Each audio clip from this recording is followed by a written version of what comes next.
semaine un Bednar Swifter Disc sur une surface à peu près de 200 hectares. J'ai eu l'occasion de déchaumer du blé, de l'orge et du colza. J'ai fait un premier passage et un deuxième passage sur chaque culture. Et j'ai travaillé une profondeur d'à peu près 6 cm à une vitesse oscillant entre 12 et 13 km/h.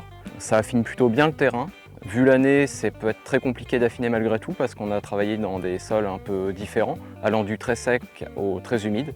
Donc dans du sec, on arrive à affiner mais ça ne rentre pas trop. Par contre dans l'humide, ça a tendance à rentrer et puis à sortir de la motte.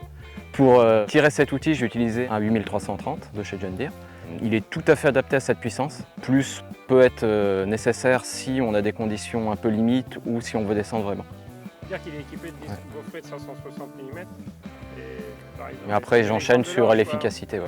L'efficacité, dire que termine par le fait que sur certaines parcelles, on pourrait semer directement. Ouais, donc, le mix disque plus rouleau permet aussi de bien préparer un lit de semences. J'ai pu remarquer que sur certaines cultures, là, comme sur du colza, on aurait quasiment pu semer derrière, la terre était assez fine. Alors, ces disques sont montés par paire sur un système monté sur élastomère. Dans les détails, on pourra parler du disque central là. Ah oui, qui permet de recouvrir. Ouais. C'est bon pour moi. Donc cet appareil dispose de... L'appareil possède aussi des déflecteurs latéraux qui sont assez pratiques, qui évitent les projections de terre et pour les bordures qui évitent d'aller dans les fossés et ça permet de bien délimiter la largeur de l'outil. Donc cet appareil, il y a plusieurs points positifs pour moi, la qualité de travail.